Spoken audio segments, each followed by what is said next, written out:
Bəzi adamları qiyamət gün gətirərlər sorğu-sual eləməyə. Görərlər ki, günahı savabından çoxdur. Günahı savabından çox olanda mələklər deyər ki, bu cəhənnəm, bu sən, bu da yol. Xoş getdin. Buyur, get cəhənnəmə tərəf. Bilir də ki, getməsə, aparacaqlar da orada da. Qolva girib hörmətlə, hörmətsiz aparacaqlar. Xuzuhu fəqullu, Quran buyurur ki, onu saxlayın və zəncirləyin.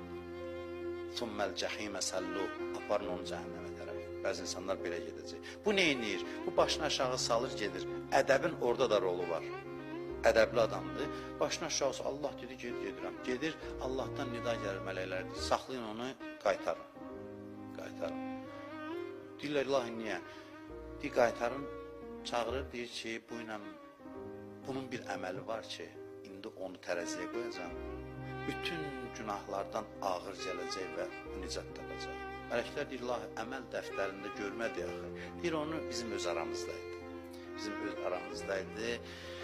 Nə idi o əməl? Bir gecə deyir, gözünə yuxu gəlmədi, durdu ayağa.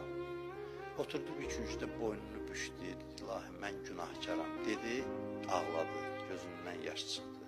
O bir damcı yaş vardı, etiraf gözyaşı. O bir damcı yaş tərəziyə qoyulanda bütün günahları üstələdi. Bu etiraf ruhu yaxşı şeydir. Dirəşmək lazımdır. Səhv eləmirsən. Allah nə istəyir bəyən? Deyirəm, bağışla, ilahi, üzr istəyirəm, səhv elədim.